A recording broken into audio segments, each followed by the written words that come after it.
No, profe.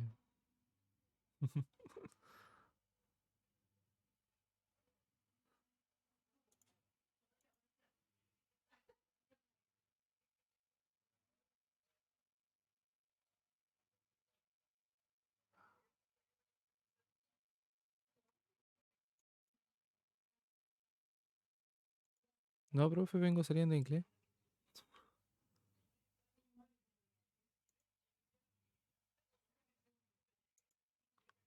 No, vengo saliendo de inglés. Vengo saliendo de inglés. De inglés.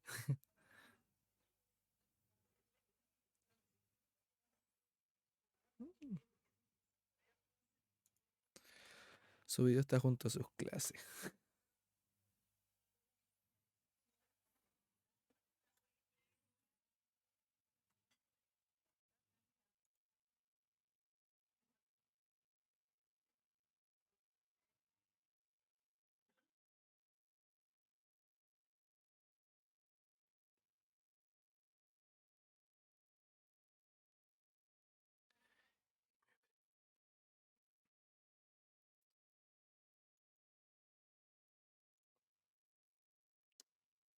Y me preguntó el maldito.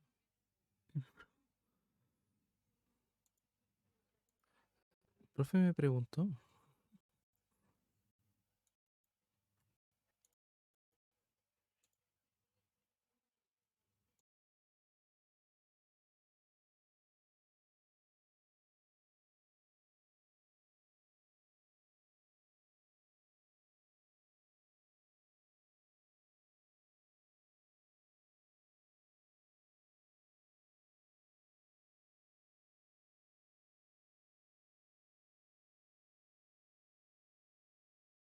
No sabía que esa cosa era legal aún.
Entonces, tenemos aquí lo mismo que ya explicamos.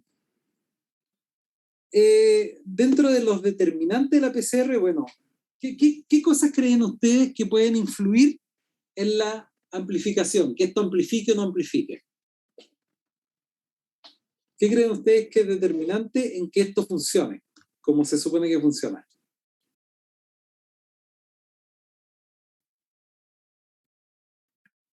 ¿La temperatura? Las temperaturas, muy bien. ¿Por qué son determinantes las temperaturas? ¿Quién respondió a la temperatura? Yo, profe. Que no me aparece aquí. Ahora sí, a ver. Yo, Antonia. Antonia, ¿por qué cree que son determinantes las temperaturas? Porque o sea, algunos partidarios tienen temperaturas específicas para unirse a la hebra. Por ejemplo, algunas funcionan, no sé, en 55, otras en 50. Exactamente. Las temperaturas son clave, porque si no le damos la temperatura adecuada a la hibridación, por ejemplo, los partidores no se van a unir a la hebra molde. Si no usamos la temperatura adecuada para la extensión, la polimerasa no va a generar la nueva hebra, etc. ¿Sí? Por lo tanto, las temperaturas son algo sumamente importante en la PCR. Las cantidades, si nosotros ponemos pocos partidores, puede amplificar poco. Si ponemos poco ADN, podría amplificar poquito. ¿Ya? Hay una serie de factores que influyen en la reacción. Cantidades, temperaturas, tiempos. Si nosotros el tiempo de extensión lo hacemos demasiado breve y tenemos que extender un fragmento muy grande, la polimerasa no va a alcanzar a extender todo el fragmento. Si el fragmento es cortito, el tiempo de extensión podría ser más cortito. Entonces los tiempos, las temperaturas, las cantidades son determinantes. Y otra de las cosas que es sumamente importante es la secuencia de los partidores. ¿Por qué? Porque la secuencia de los partidores tiene que ser tal para que detecten el fragmento que nosotros queremos amplificar. Si esta secuencia está mal diseñada, la secuencia de los partidores está mal diseñada, no va a amplificar lo que quisiéramos amplificar. ¿Cómo diseñamos los partidores? Tenemos tres pasos principales. La identificación y la obtención de la secuencia target, vale decir, identificar qué es lo que queremos amplificar. Eso es clave. Tenemos que saber qué queremos amplificar porque nosotros diseñamos la PCR de manera, eh, de manera dirigida. Ya nosotros tenemos que saber qué es lo que queremos amplificar. Luego de saber entonces qué es lo que queremos amplificar, vamos a obtener la secuencia target. Esa secuencia la vamos a obtener de bases de datos que están disponibles en internet. Desde ahí vamos a bajar entonces la secuencia de nucleótidos para nosotros diseñar los partidores. En un segundo paso, entonces, luego de identificar y obtener la secuencia target, vamos a diseñar partidores. Ese es el diseño propiamente tal. Este proceso termina en la obtención de una lista de partidores desde los cuales nosotros podemos elegir los más apropiados para su uso. ¿Ya? Y esa selección de los partidores más apropiados es el tercer paso. Por lo tanto, identificamos y obtenemos secuencia, diseñamos y seleccionamos el par de partidores que vamos a utilizar para la reacción en cadena de la polimerasa. ¿Sí? ¿Queda claro los tres pasos? Sí, profe. Súper. ¿De dónde vamos a obtener esta secuencia? La vamos a obtener de cualquiera de estas tres bases de datos. La primera es una base de datos americana, el Centro Nacional para la Información Biotecnológica, el NSBI, que es el que vamos a explorar hoy. El otro es el DDBJ, que es el DNA Data Bank de Japón. Y el tercero es el Archivo de Nucleótidos Europeos. Podemos obtener las secuencias de cualquiera de estas bases de datos. Por ejemplo, nosotros ya empezamos algunos talleres prácticos con los compañeros que no están teniendo laboratorio. Empezamos el día de hoy. Y una de las actividades que tenemos que hacer entonces es obtener la secuencia de algunos patógenos de interés. Por ejemplo, necesitamos obtener la secuencia de Neisseria gonorrhoeae. ¿Ya? ¿De dónde vamos a obtener la secuencia? De cualquiera de estas 3 bases de datos. ¿Cuál vamos a revisar? La americana, sin embargo, se puede obtener de las 3. ¿Por qué de las 3? Catalina, cuénteme.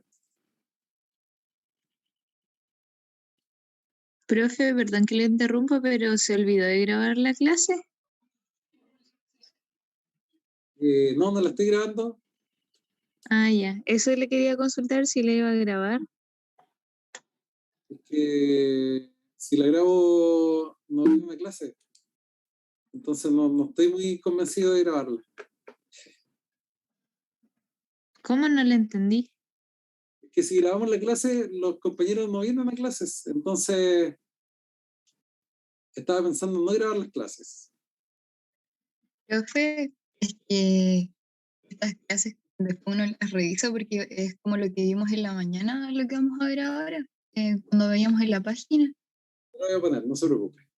Ah, ya, gracias. Recording in Profe. progress. Ya, entonces lo que vamos a revisar es cómo obtener la secuencia. ¿De dónde vamos a obtener la secuencia? De cualquiera de estas 3 bases de datos. ¿Ya? ¿Por qué cualquiera de las 3? Porque en las 3 vamos a encontrar la misma información. Las 3 bases de datos tienen las mismas secuencias depositadas. ¿Ya? Están interconectados, ¿cierto? Estas 3 bases de datos están desarrolladas y mantenidas colaborativamente por esos tres organismos, y existe un comité supervisor internacional que tiene miembros de cada base de datos. ¿Cuáles son las normas que rigen estas bases de datos, estas 3 bases de datos? La primera es que el ingreso es gratuito y sin restricción a todos los contenidos. ¿Ya? Por lo tanto, no se puede cobrar por acceder a secuencias. Si ustedes secuencian algo, pueden depositar las secuencias aquí, pero esas secuencias van a estar disponibles de manera gratuita. En segundo lugar, no está permitido usar a los datos ingresados ningún tipo de documento que viole la regla anterior. Vale decir, nosotros no podemos subir una secuencia diciendo que si alguien la ocupa me tiene que pagar o algún tipo de condición para usar las secuencias. La tercera regla es que todos los datos permanecen permanentemente accesibles. ¿Por qué le menciono esto? Porque es súper importante. Si yo subo una secuencia de manera errónea, esa secuencia va a continuar disponible en la base de datos para siempre. ¿Sí? Por lo tanto, yo puedo acceder a secuencias de muy buena calidad en la base de datos, como también puedo acceder a secuencias que no tuvieran, que no fueran de muy buena calidad. ¿Ya? Y eso lo tenemos que tener presente y tenemos que saber, por tanto, cuáles bases de datos o cuáles secuencias escoger. Toda la información disponible es absolutamente pública, siendo quien somete la información responsable de poseer el derecho a presentar los datos. Es decir, si ustedes están trabajando en un laboratorio con algún profesor y ustedes suben una secuencia y su profesor después dice, bueno, la subió el estudiante, la subió bien o la subió mal, o subió una secuencia que no quería subir porque había descubierto un gen o qué sé yo, no es problema en la base de datos. En el fondo, si se sube una secuencia, se queda para arriba para siempre, por lo tanto es responsabilidad de quien la sube, si tiene o no autorización de subir los datos, pero la base de datos no se hace responsable de aquello. Y por tanto, la calidad y la precisión de los datos son responsabilidad de los autores, no de la base de datos. ¿Ya? La base de datos no se responsabiliza por secuencias que pudieran ser pobres en calidad. ¿Ya? Eso tenemos que saberlo para saber a lo que nos enfrentamos. Cuando usamos una secuencia, hay secuencias mejores y peores, ¿cierto? Las secuencias, pero eso no necesariamente es porque se haya cometido un error o porque se haya hecho mal un trabajo, ¿ya? Hay organismos, por ejemplo, que están poco secuenciados. Hay organismos que están muy secuenciados. Mientras más personas secuencian un organismo en particular, de mejor calidad son sus secuencias. ¿Por qué? Porque existe un proceso de curación que vamos a ver más adelante, que en el fondo va revisando la calidad de la secuencia, pero esa calidad de la secuencia se revisa comparando con otras secuencias. Vale decir, es como que nosotros tuviéramos, por ejemplo, una casa, ¿ya? si yo los hago describir a uno de ustedes una casa, la puede describir muy bien y me va a formar una idea, ¿sí? Pero si hago que todos ustedes describan la casa, leo todas esas descripciones, la idea que me va a formar de esa casa va a ser mucho más completa. ¿Por qué? Porque voy a tener descripciones provenientes de múltiples observadores. Y eso es un poco lo que pasa con la secuencia en esta base de datos. Ya, mientras más secuenciado, más analizado sea un organismo, mejor calidad de secuencia voy a tener. Entonces, ¿dónde vamos a buscar esta secuencia? En el NSBI, como les comentaba. ¿Ya? ¿Cuál es la dirección? Esa es. Si ustedes lo ponen en Google, aparece inmediatamente. Así se ve el NSBI. Esta es la misma página en donde está alojado PubMed, ¿cierto? Ustedes la han utilizado seguramente para buscar información, artículos científicos. Podemos seleccionar esa base de datos desde aquí. Aquí podemos extender ese menú, lo vamos a ver en la plataforma y seleccionar distintas bases de datos. Lo que nosotros seleccionemos aquí es importante para escoger dónde se va a buscar el término que pongamos acá. Por ejemplo, si yo aquí pongo Neisseria gonorrhoeae y en la base de datos pongo PubMed, lo que voy a obtener como resultado son artículos científicos. Si pongo genomas, va a aparecer como resultado genoma de Neisseria, etc. Entonces lo que seleccione aquí es determinante para el resultado que voy a obtener de esta búsqueda. Esta es una barra búsqueda como la barra búsqueda de cualquier buscador, y por tanto va a depender de lo que seleccione aquí, lo que encuentre. Si yo lo dejo con todas las bases de datos seleccionadas, va a ser una búsqueda del término que yo ponga ahí en todas las bases de datos. También es una forma de utilizar la plataforma. ¿Ya? ¿Qué es lo que tenemos a la derecha? Recursos populares, y aquí aparece BLAST. ¿Sí? BLAST es la herramienta de alineamiento que vamos a utilizar para diseñar partidarios.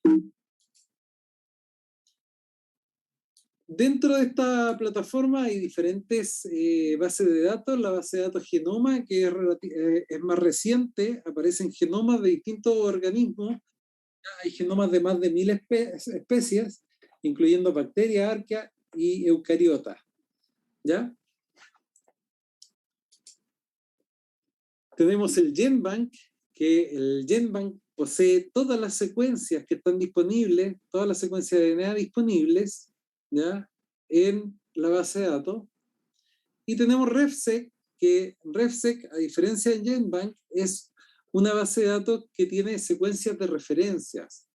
Ya, estas secuencias de referencia son secuencias no redundantes, bien anotadas, que incluyen secuencias de ADN, secuencias de ARN y de proteínas.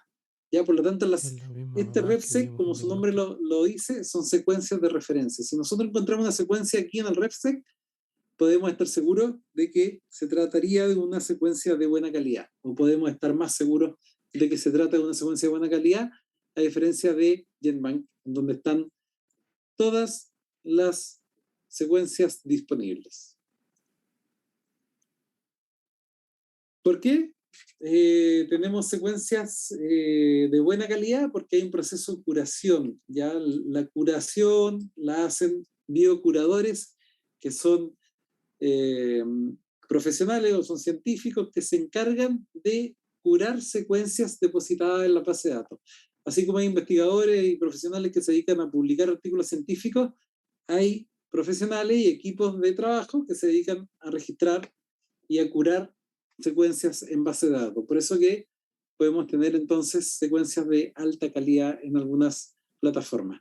Como les decía, para buscar una secuencia de referencia, pero ojo que esto cambió, porque el RefSeq ya no aparece en la lista, lo vamos a ver, ya no aparece en la lista desplegable. Sin embargo, igual podemos llegar a esto entrando directamente a la página de RefSeq.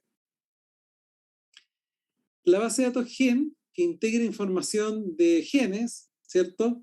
Tiene aquí ¿qué podemos encontrar? Si nosotros buscamos un gen X, por ejemplo, el gen, no sé, ABO, aquí van a aparecer la secuencia de referencias gen, las vías en donde participa el gen, las variaciones genéticas, los polimorfismos, las variantes genéticas en general del gen, los fenotipos, etc. ¿Ya? Esa es otra de las bases de datos que podemos encontrar. Y lo mismo, podemos seleccionar la base de datos y buscar aquí, y si aquí ponemos un término, lo que va a encontrar son genes con ese nombre. ¿Ya? Entonces, el diseño de partidores inicia con este primer paso de identificación y obtención de la secuencia target.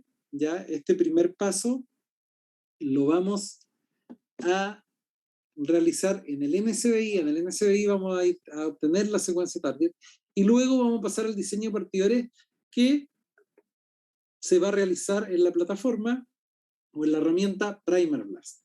¿Ya? Para luego seleccionar de los resultados de PrimerBlast algunos partidores que cumplan con los criterios de selección que están descritos.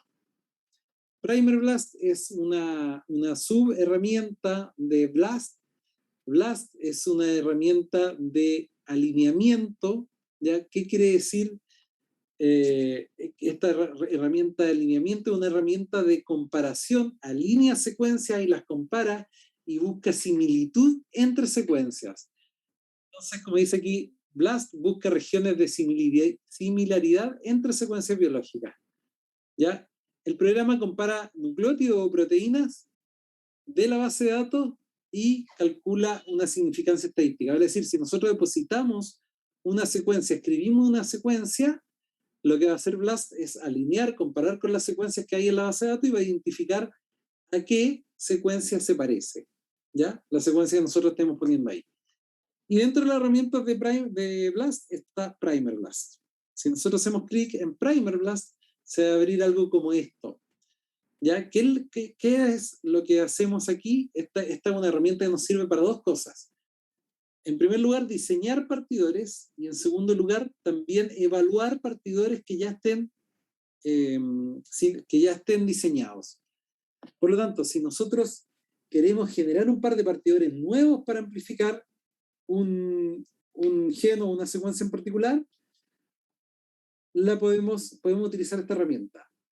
Si nosotros tenemos una publicación y en la publicación aparece algún par de partidores, también entonces lo podemos usar para evaluar si esos partidores amplifican lo que se supone que amplifican.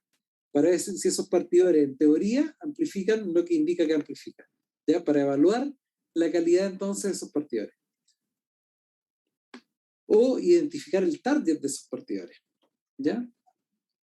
En el primer camino, en el camino de diseñar partidores, ¿qué es lo que podemos hacer? Podemos incluir aquí, en esta primera parte, en este cuadro, podemos anotar el número de acceso de una secuencia en particular. Por ejemplo, el número de acceso del genoma de Neisseria gonorrhoeae. ¿Ya? O el número de acceso del gen 16S de Neisseria. El 16S, yo no sé si han leído, les voy a subir un artículo de 16S. Un segundo. Artículo. El 16S es un gen que tiene regiones variables y regiones conservadas. ¿Ya? Es un gen que sintetiza para RNA ribosomal, por lo tanto no es un gen que codifique para una proteína, ¿ya? De ese DNA se genera un RNA ribosomal, y ese gen tiene regiones conservadas entre especies y regiones variables. Por lo tanto, si yo amplifico el 16S de todas las bacterias, si yo hago partidores que van orientados hacia la región conservada, voy a amplificar un fragmento de un gen de todas las bacterias, sin identificar o sin diferenciar cuál. Ahora, si yo hago los partidores sobre una región variable, voy a identificar una bacteria en particular, por ejemplo, Neisseria gonorrhoeae. ¿Ya? Por lo tanto, el 16S es un gen que sirve para la identificación de microorganismos. Nosotros podríamos poner entonces aquí el número de acceso del 16S o el número de acceso de la secuencia genómica de un organismo en particular. ¿Ya? ¿Cuál es el número de acceso? Ya les voy a mostrar en la plataforma, pero esos números de acceso empiezan, este es el artículo que yo les dejé en plataforma para que leyeran, esos números de acceso empiezan con una de estas letras. ¿Se fijan? Por ejemplo, NG, NM. ¿Qué tipo de secuencias empiezan con NM? Las secuencias que corresponden a un RNA mensajero. ¿Ya? Por eso que es importante que vean el artículo también que les dejé en plataforma. Entonces podemos poner un número de acceso aquí. O bien podemos poner una secuencia en formato FASTA. ¿Qué es una secuencia en formato FASTA? Es una secuencia de nucleótidos letra por letra. Vale decir, la lectura de la secuencia de nucleótidos. Ya vamos a ver en la plataforma de qué se trata. Entonces yo ingreso ahí como templado para la PCR, como target para la PCR, las secuencias completas. Y sobre esa secuencia, la secuencia completa o el número de acceso, y sobre esa secuencia yo voy a generar un par de partidores que amplifique un fragmento de un tamaño determinado. En esta otra, en la segunda, en el segundo menú, por decirlo de algún modo, en la segunda sección de parámetros, están los parámetros del primer. Recuerden que estamos diseñando partidores. Cuando diseñamos partidores, no vamos a utilizar estos dos cuadros. Estos cuadros los vamos a utilizar cuando probemos partidores que ya están diseñados. ¿Qué es lo que seleccionamos aquí? El tamaño del producto de PCR, ¿ya? El tamaño dependiendo de lo que queramos hacer. Por ejemplo, podríamos querer amplificar un tamaño, un fragmento de 100 pares de base, de 200 pares de base, etc. Eso va a depender de la aplicación y del objetivo de esa amplificación. Entonces podemos poner aquí el tamaño del producto PCR, el mínimo y el máximo. Podríamos, en este caso, la opción predeterminada es que amplifique un fragmento entre 70 y 1000 pares de base. ¿Ya? Puede tener 70 nucleótidos uno al lado de otro o 1000. ¿Y por qué se menciona en pares de base? Porque un fragmento de PCR, un fragmento de DNA, ¿cierto?, tiene pares de base. La longitud se mide en pares de base. Tenemos un par y cada nucleótido corresponde a una hebra en particular. Aquí también seleccionamos el número de primer que queremos que diseñe el algoritmo. Ya aquí le estamos diciendo que nos entregue 10 primers como resultado, 10 pares de primer. ¿Ya? Por lo tanto, vamos a tener 10 opciones entre las cuales elegir. La temperatura de melting de los partidores, esto tiene que ver con la temperatura a la que va a hibridar ese partidor. ¿Ya? Por lo tanto, es relevante esto. Vamos a ver un poco más adelante por qué es importante la temperatura melting. Luego tenemos un parámetro de selección de sonintron. Esto por ahora no lo vamos a utilizar. Esto es de importancia cuando estamos haciendo partidores para medir expresión génica. ¿Por qué es importante en esos casos? Porque recordemos que los RNA mensajeros, ¿qué tienen los RNA mensajeros? ¿Intrones y exones o solo exones? ¿Se acuerdan?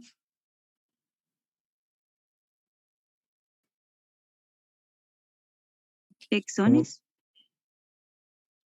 Solo exones, ¿cierto? Ujú. Sí.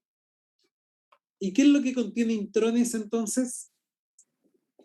El ADN. El gen. Exacto, el ADN, la secuencia de ADN. Por lo tanto, cuando hacemos partidores para amplificar un RNA mensajero, podemos utilizar esto de modo que los partidores estén diseñados en exones diferentes. ¿Ya? ¿Por qué? Porque piensen ustedes, voy a ver si tengo la cámara aquí.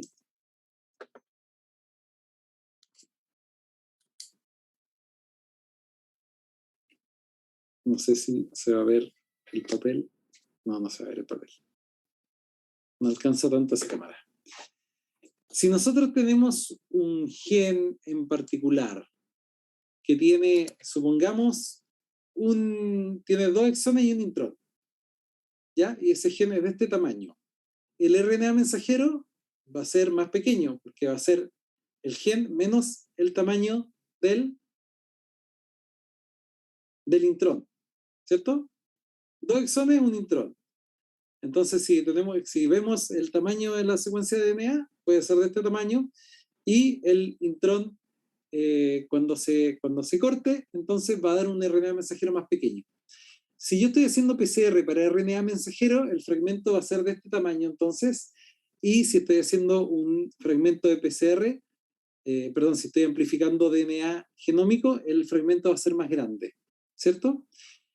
Por lo tanto, cuando estamos amplificando RNA mensajero, es deseable que los partidores queden uno en cada exón. ¿Para qué? Para poder diferenciar si es que estoy amplificando DNA genómico, que pudiera estar contaminando mi muestra de ARN, o si estoy amplificando ARN. Cuando veamos eso en el laboratorio, lo vamos a explicar de manera más gráfica. Y acá abajo tenemos los parámetros de chequeo de especificidad del par de partidores. ¿Qué es lo que vamos a seleccionar aquí? ¿Contra qué secuencia queremos que se pruebe el par de partidores? Nosotros vamos a diseñar un par de partidores que amplifique esto. Pero además, le vamos a pedir que sea capaz de amplificar esto y que no sea capaz de amplificar algo más dentro de alguna de estas bases de datos. ¿Ya? ¿Por qué? Por ejemplo, si yo quiero detectar algún patógeno en deposiciones pueden haber un montón de bacterias.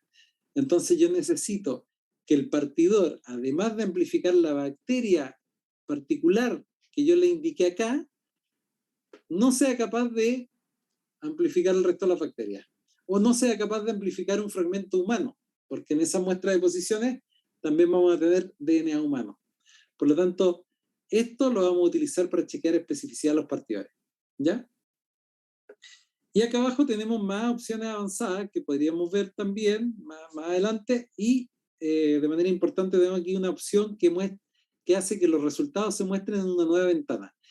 Es muy interesante utilizar esta opción. ¿Por qué? Porque nosotros podemos modificar parámetros de aquí, cliquear acá en esta opción y poner y apretar el botón para obtener los partidores, para diseñar partidores, y si algo falla o algo no nos sale como nosotros quisiéramos, podemos volver nuevamente a esta página en donde habíamos realizado la configuración. Si no apretamos esta casilla de verificación, lo que va a pasar es que sobre esta misma página se va a abrir un resultado de amplificación, y por lo tanto cuando queramos volver atrás, vamos a volver a los parámetros por defecto y no vamos a saber qué opciones habíamos escogido. ¿Ya? Así que esa opción es bastante interesante de seleccionar. ¿Qué es lo que vamos entonces a chequear con esa opción? La especificidad, con esta casilla, la especificidad de los partidores. Nosotros queremos que los partidores amplifiquen específicamente un fragmento en particular y no fragmentos indeseados. Nosotros queremos amplificar un solo fragmento y no varios fragmentos que los partidores hibriden de manera inespecífica en varios fragmentos del ADN. Para la mayoría de las veces, podríamos tener ocasiones en las que pudiera ser deseable esto, ¿ya? Pero la mayoría de las veces necesitamos amplificar un solo fragmento. Tenemos que recordar siempre que el producto de PCR inicia en un partidor y termina en un partidor, ¿ya? Entonces nosotros diseñamos los partidores flanqueando una zona de interés. Si nosotros queremos secuenciar este fragmento, los partidores tendrán que estar fuera del fragmento que nos interesa secuenciar. ¿Por qué? Porque el producto de PCR inicia en un partidor y termina en otro, ¿ya? Nosotros incluimos esos partidores dentro del producto de PCR. Por lo tanto, el tamaño del producto de PCR está determinado por el lugar en donde hibrida un partidor y el lugar donde hibrida. ¿Sí? ¿Se entiende por qué?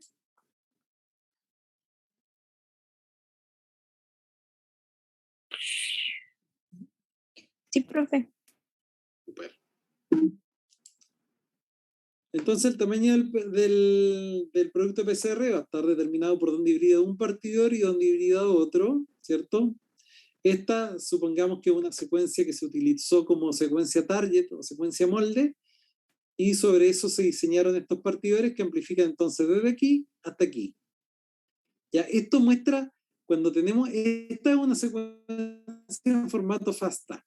Cuando tenemos esta secuencia, ya lo que se muestra es una hebra. Por lo tanto, nosotros podemos suponer que la hebra complementaria es complementaria, ¿cierto? Si aquí hay una guanina, en la otra hebra va a haber una citosina y así sucesivamente. Entonces aquí está la representación gráfica de dónde hibridan los partidores. Pero sabemos que un partidor va a hibridar directamente en esta hebra y el otro partidor va a hibridar en la hebra complementaria, ¿cierto? Por ejemplo, este partidor va a hibridar en esta hebra o en la otra. Este partidor que tiene secuencia G, C, G, A, C. En la otra. La otra, ¿cierto? Porque aquí no es capaz de hibridar. En esa zona o en esa posición va a hibridar, pero en la otra, ¿cierto? ¿Por qué? Porque la guanina no va a hibridar con otra guanina. Va a hibridar con el complementario. ¿Y este? ¿Dónde hibrida? ¿Hibrida en esto o no? Perdón. ¿Dónde hibrida este partidor? En esa hebra. Esta hebra. La citosina con la guanina con la citosina, adenina, ¿cierto? Se lee hacia acá, en este caso. Las secuencias siempre se indican de 5 a 3'. 5', 3'. 5', 3'. 5, 3. ¿Sí? El contenido de guanina-citosina de los partidores tiene que ser un contenido medio, cercano al 50% de contenido de guanina-citosina. Recordemos que guanina-citosina tienen triple enlace de hidrógeno, por lo tanto generan una unión que tienen que ver con la fuerza de unión del partidor a la secuencia molde. La temperatura de melting, esta es una fórmula sencilla para calcular la temperatura de melting. La temperatura de melting tiene que ver con la secuencia de nucleótidos del partidor que estamos diseñando, ¿ya? Y se podría calcular así, como 4 por el número de guaninas más citosinas, más 2 por el número de guaninas, perdón, de timinas más adeninas. La temperatura de melting de ambos partidores debiera ser similar. Vale decir, la temperatura de melting de un partidor, del partidor que va a una hebra, que puede ser el forward, y el partidor que va a otra hebra, al reverse, tienen que ser similares. ¿Por qué? Porque van a hibridar los dos a una misma temperatura. La plataforma, el Primer Blast, de manera por defecto, nos entrega que esta diferencia entre la TM del partidor 1 y la TM del partidor 2 sea menor a 3, ¿ya? Pero menor a 5 ya es es un buen rango.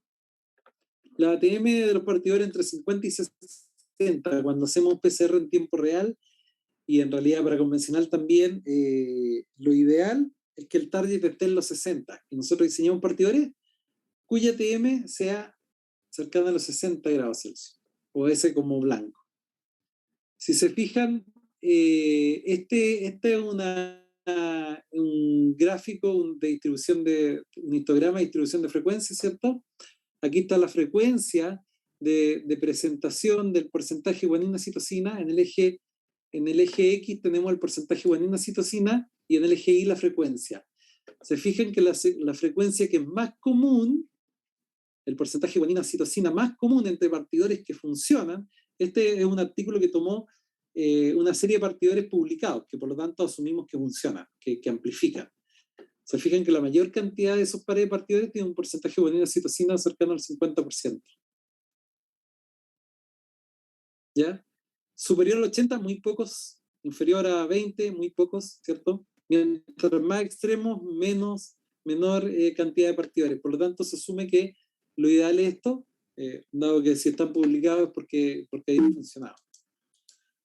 El triplete terminal, se espera que el último triplete, vale decir, dentro de las 3 últimas bases de un partidor hacia 3', tengamos al menos 2 guaninas o dos bases, 2 nucleótidos que sean guanina-citosina. Fíjense de nuevo, un histograma de frecuencia, la frecuencia, y en el eje Y, en esta oportunidad, los tripletes terminales. Fíjense, lo más frecuente, 2 guaninas, citosina guanina. De los 3, 2 son citosina guanina. ¿Se fijan? Y lo menos frecuente es que ninguno de esos 3 sea citosina guanina. Ahora, estas son recomendaciones, no quiere decir que no quiere decir que si no tiene citosina guanina no vaya a funcionar. Aquí está la prueba de que sí funciona. Estos son artículos, son primer que funcionaron, que estaban publicados. La longitud de los partidores entre 18 y 25. Lo más común es que sea cercano a 20, ¿cierto? Mientras más compleja la secuencia, vale decir, mientras más única la secuencia, más pequeño puede ser el partidor. Mientras menos única o mientras menos especial sea la secuencia, más largo voy a necesitar hacer un partidor. Fíjense en este gel, se nos muestra la amplificación de DNA genómico. Ya el DNA genómico es de gran tamaño. Aquí tenemos un plásmido de un tamaño o de una complejidad mucho menor, ¿ya? Si yo utilizo partidores de 22 nucleótidos de longitud, fíjense al amplificar DNA genómico, amplifica una sola banda, ya ahí se ven un par de banditas, pero nítidamente amplifica un solo fragmento, por lo tanto, con 22 nucleótidos podemos tener una amplificación específica. Sin embargo, si utilizamos 15 nucleótidos nada más, se fijan que ya aparece otro fragmento. En una muestra aparecen 2 fragmentos. Esta es otra muestra, 2 fragmentos. En cambio, en el plásmido, como es una secuencia menos compleja, más pequeña, con 15 ya es suficiente para obtener una amplificación específica, ¿ya? Con 15 nucleótidos ya no encuentro esos mismos 15 nucleótidos repetidos en otro lado. Respecto a la complementariedad de la secuencia, con la secuencia target, queremos que el partidor sea completamente complementario a la secuencia que queremos amplificar. Sin embargo, se pueden dar otras situaciones en donde falte complementariedad hacia 5' o al medio de un partidor. Esto igual va a hibridar, ¿ya? Tiene menos probabilidad de hibridar mientras más mismatch, mientras más bases sin hibridar, tiene más probabilidad de no hibridar, ¿ya? Pero en ocasiones se diseñan los partidores con estos mismatch para introducir ciertos cambios en las secuencias. Lo que es poco indeseable, la verdad, es que falte la complementariedad hacia 3'. ¿Por qué? Porque de esta zona del partidor es donde inicia la extensión de la DNA polimerasa. Entonces podemos tener mismatch o falta de complementariedad interna, pero no o a 5', pero no hacia 3'. ¿Ya? Recordando que la polimerasa extiende desde esa zona. La formación de estructuras secundarias también es algo que debemos evitar en el diseño de partidores. Ya el partidor, como es un oligonucleótido de hebra simple, puede interactuar con secuencias dentro del mismo partidor y se puede formar algo así como una horquilla o una colita de un escorpión, ¿cierto? En donde se unen o interactúan por complementariedad una zona de un extremo con la zona interior de un partidor, ¿ya? O 2 zonas internas del partidor. No necesariamente tiene que ser justo en el extremo. Pero eso hace que la secuencia entonces se pliegue. Y al plegarse no va a ir a hibridar con la zona que nosotros queremos que hibride. El autodímero, donde un partidor, fíjense, este partidor de 5'3 y este partidor de 5'3 es el mismo. Es la misma secuencia. TATC, de 5'3, TATC, es el mismo partidor forward que interactúa con otro partidor forward, por ejemplo, y forma una estructura secundaria. Esto también es algo indeseado en la PCR en tiempo real, vean la clase. Y en la otra forma de interacción es el dímero de partidores, en donde un primer forward y un reverso, o un primer sentido y un primer antisentido, interactúan y forman una estructura secundaria. Entonces, estos requerimientos son recomendaciones para la selección de partidores, que es el tercer paso. Entonces, nosotros vamos a obtener la secuencia, vamos a diseñar, y con estos criterios más el análisis de especificidad, vamos a seleccionar el mejor par de partidores para nuestros fines. ¿Ya? Entonces, ahora les voy a mostrar muy brevemente la plataforma, porque la idea es que ustedes puedan explorar. ¿Ya? Vamos a poner aquí NSBI. Lo primero que haremos están viendo todo, ¿verdad? Sí, profesor. Sí, profe. Súper. Lo primero que Sí. haremos es buscar una secuencia target. ¿Ya? Podemos buscar, por ejemplo,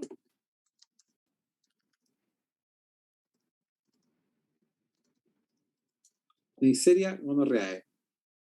¿Ya? ¿Dónde lo voy a buscar? En todas las bases de datos. Pongamos a buscar. Esa búsqueda entonces me trae resultados en todas las bases de datos. Si yo abro, por ejemplo, los resultados PubMed, lo abro en una ventana nueva, en una pestaña nueva, ¿qué es lo que voy a tener ahí como resultados?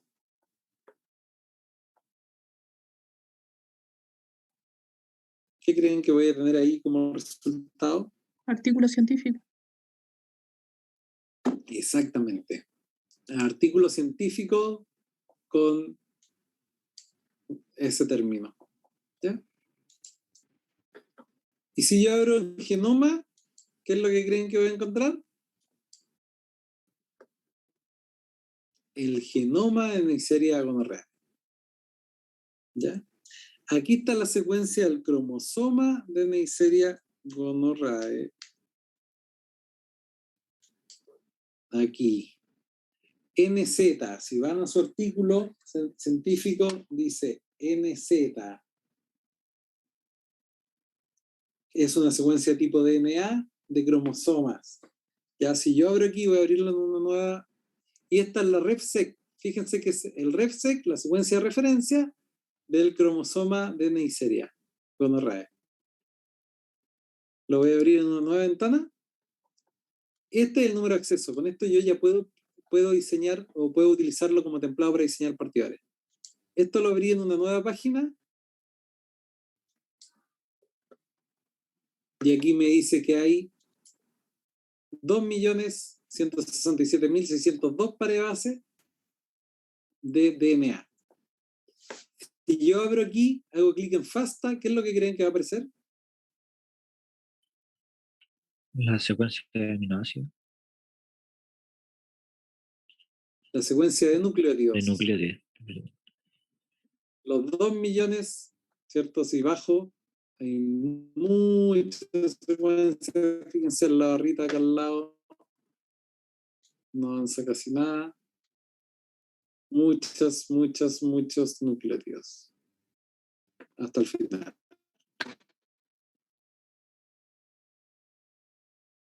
¿Ya? Esto es mucho para copiarlo en formato FASTA. Copiar en formato FASTA. Vamos a ver aquí. Vamos a abrir en paralelo el Primer Blast. Bueno, en Blast. Y luego dentro de Blast, que es una herramienta de alineamiento, Primer Blast. Y aquí tenemos que poner el templado para la PCR. Y podemos poner la secuencia FASTA. Pero como la secuencia FASTA es tan grande, vamos a utilizar mejor una alternativa que es poner el código de acceso. Ahí ya tenemos nuestro target para hacer partidores para la PCR. ¿Ya? ¿Qué más podemos buscar acá? Podríamos buscar aquí, podríamos buscar el gen 16S de Neisseria gonorrhoeae, porque sabemos que el 16S sirve para identificar Neisseria gonorrhoeae. Vamos a gen, base de datos gen. Ahí ya me aparecía esto mismo, pero quise entrar a la base de datos gen para que vean de dónde viene esto. Y lo primero que me sugiere es el RefSeq para el gen 16S del RNA ribosomal. Por lo tanto, aquí tengo una secuencia que empieza con MR, vamos a nuestro artículo, y MR significa RNA. Es una secuencia que codifica para un RNA no, que son transcritos no codificantes de proteína. ¿Ya? Entonces, yo puedo abrir aquí.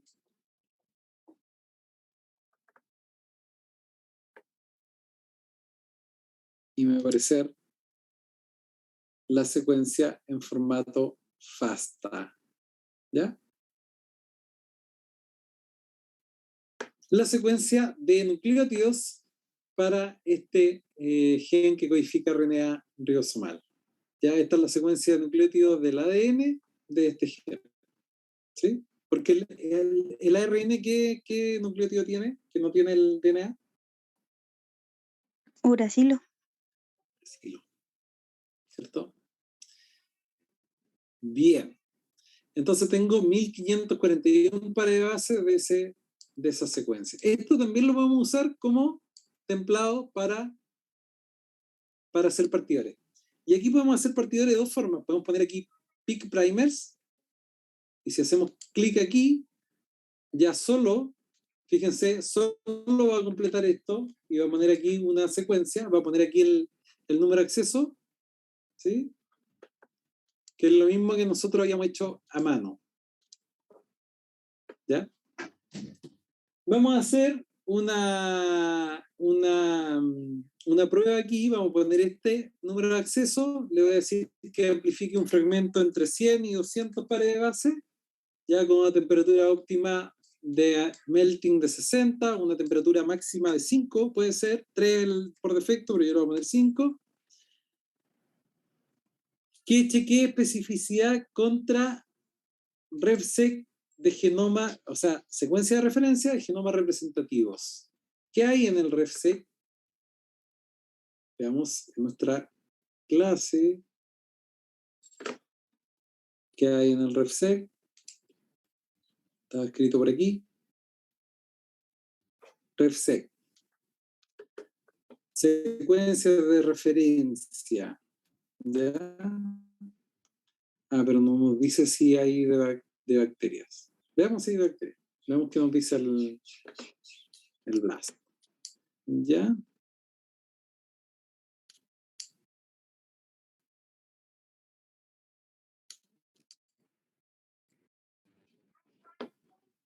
Y vamos a poner aquí, clic, muestra los resultados en una ventana nueva. Y cuando pasa eso, se abre una ventana nueva en donde va a ser el diseño de partidores. Ah, dice que el templado PCR excede el límite, que es de 50.000. Por favor, use un rango de primer. ¿Por qué? Porque estamos utilizando todo el DNA genómico de esta bacteria que es más grande de lo que soporta, que es, ¿cuánto me decía? 50.000. Entonces podríamos poner aquí desde la 1 hasta la 50.000. Vale decir que haga los partidores. Podríamos poner aquí que el primer partidor esté entre tal y tal base, pero lo vamos a dejar limitado entre 1 y 50.000 nada más. ¿Ven? Por eso es bueno. Volví a la página inicial y pongo obtener partidores nuevamente. Veamos qué pasa ahora.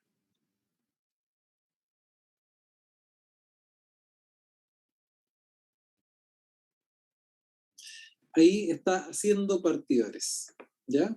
Y luego de los partidores que sintetiza, entonces vamos a elegir algún par que nos pueda servir para hacer nuestra amplificación, ¿sí?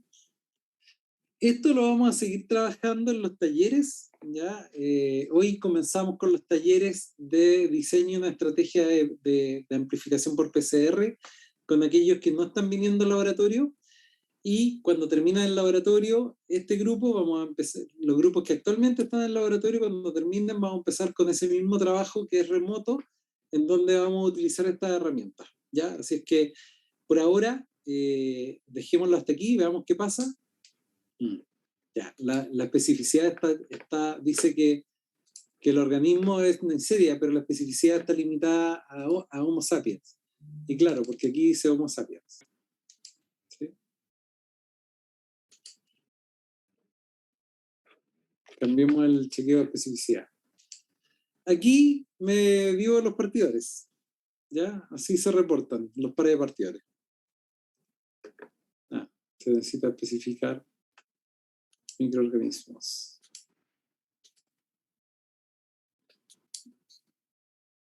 RefSeq.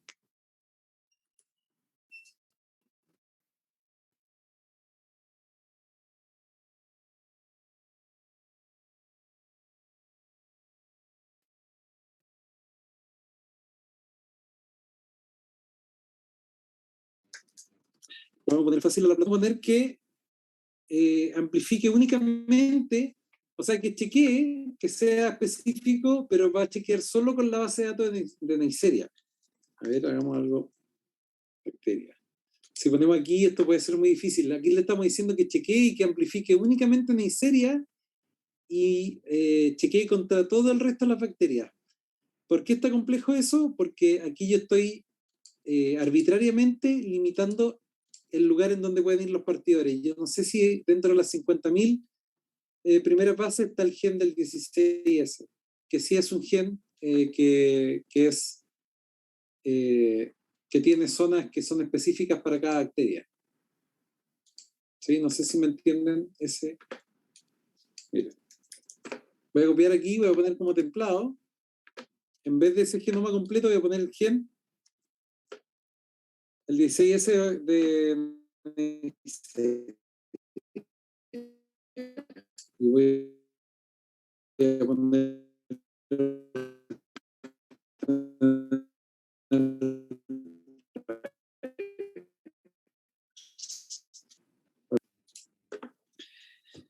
Y aquí vamos a ver qué pasa. Como les digo, en el segundo taller vamos a crear partidores específicos para amplificar patógenos, por lo tanto, no se preocupen que lo vamos a ver en los talleres remotos. ¿Ya? Veamos qué pasa solo por curiosidad y dejamos hasta aquí. ¿Alguno de ustedes tiene una pregunta que hacer? Aquí lo que me pregunta es ¿qué es lo que realmente quiero amplificar? Entonces lo voy a decir, mire, lo que quiero amplificar es efectivamente Neisseria gonorrhoeae de esa cepa. ¿Ya? Aquí lo que me indica el programa son secuencias parecidas a lo que yo puse como secuencia templada, como target.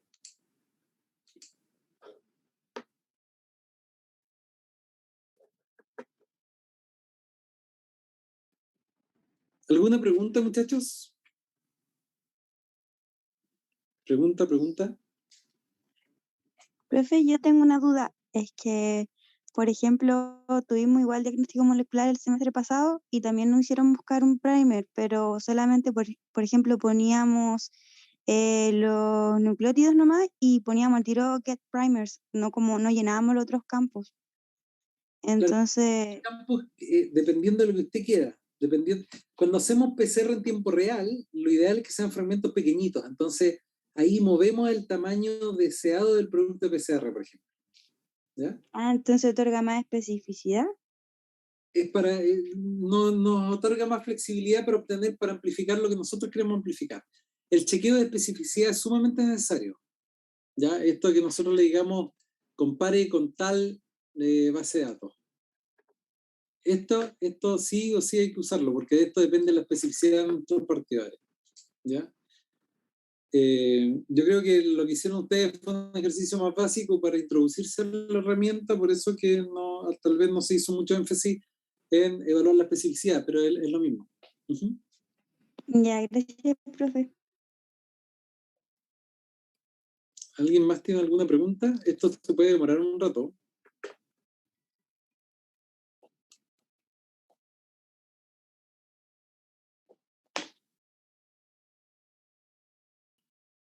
¿Ya? ¿Nadie tiene preguntas? Profe, yo tengo una pregunta. Dígame. Me quedo así de la mañana. Es que cuando recién busco Neisseria gonorrhoeae en esa ventana, ¿dónde estaba el ID de la secuencia? ¿Dónde estaba el ID de la secuencia? Yo lo busqué de dos Sí. formas. Lo busqué como gen 16S y lo busqué como genoma de Neisseria. Entonces, por los dos lados, por un lado llegué al genoma completo y por otro lado llegué a la secuencia del 16S únicamente. Cuando hagamos identificación de bacterias, nos podemos ir a la segura y buscar el gen 16S directo de la especie que queramos amplificar. Y acá está. Acá están los resultados. ¿Qué es lo que nos muestra? Nos muestra los 10 pares de partidores. ¿Se acuerdan que le dijimos que amplificara 10 pares de partidores? Aquí. Podríamos haberle pedido más o menos, pero aquí me da los 10 pares que yo le pedí. 1, 2, 3, 4, 5, 6, 7, 8, 9 y 10. Y nos da los resultados, nos da las características de las características de los primers, las secuencias, de cuánto es el producto que amplifica, de cuánto le habíamos puesto que fuera entre 70 y 1000, no, entre 70 y 100. A ver. Este es. Entre 100 y 200. 100 y 200, perdón. Y este tiene 107, por lo tanto, todos van a estar entre 100 y 200. ¿Ya? Ahora, si se fijan, miren, este es el análisis del primer 1, ¿sí? Este es el análisis del primer 1. Estas son las características del primer 1. Esa es la secuencia, esta es la secuencia. Lo de arriba son las características del primer de arriba, del forward. Tiene un largo de 20, el reverso también. La temperatura de melting, si se fijan, casi 60 ambos, porcentaje de guanina citosina 60 y 50. Aquí aparecen unos scores de autocomplementariedad y de autocomplementariedad 3', que es para predecir un poco lo de la estructura secundaria, por lo tanto, mientras menos puntaje tengan aquí es mejor. Fíjense, este es el primer par. Veamos los pares que siguen. 4, 4, 1 y 2. 3, 4, 0 y 2. 2, 4, 0 y 2. Mientras menos, menor complementariedad o menor autocomplementariedad. ¿Ya? Ahora, ¿qué más podemos observar aquí? Podemos observar todos los potenciales target que amplifican estos partidores. ¿Ya? Veamos, analicemos cualquiera.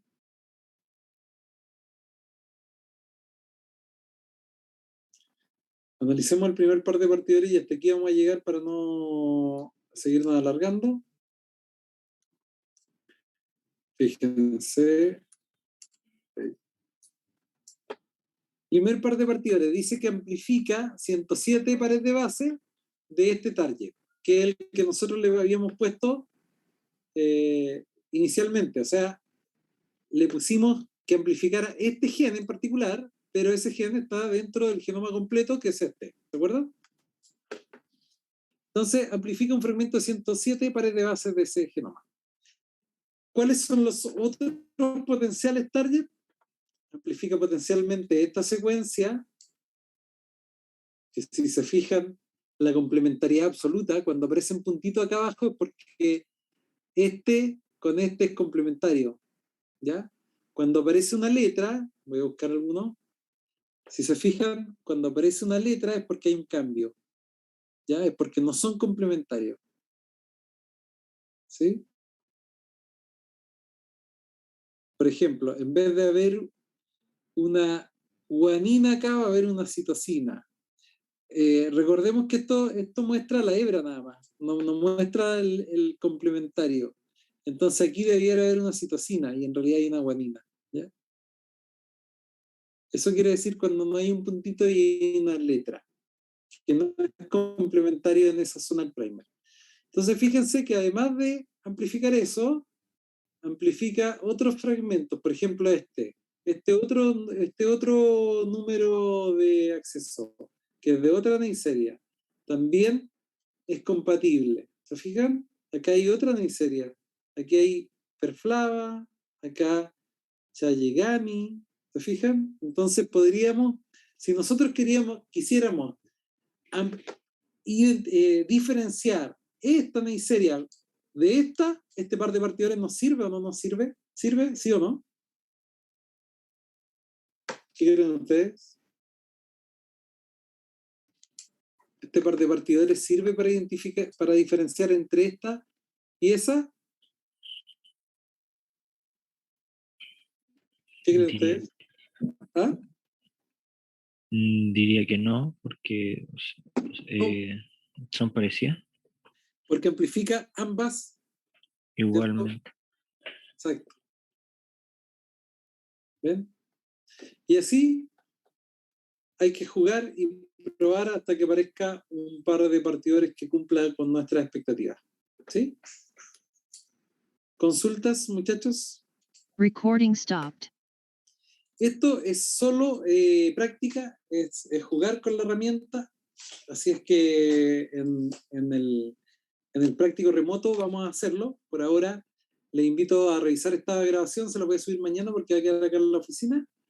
Así es que mañana, en cuanto venga a la oficina nuevamente, les subo la grabación y para que puedan practicar, pero lo vamos a hacer también en los talleres de PCR o de diseño de una estrategia de PCR de manera remota.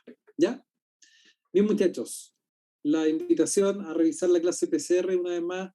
Por favor, vamos a seguir conversando PCR durante todo el semestre, así es que espero que lo puedan revisar. Ojo con las presentaciones de los artículos, ya están los artículos y las fechas en campus, así es que no lo dejen para última hora para que tengamos una rica discusión en las sesiones de presentación. Un abrazo grande, muchachos, que tengan una buena semana. Nos vemos el próximo martes. Chao, profe, que esté bien. Chao, profe, hasta luego. Profe.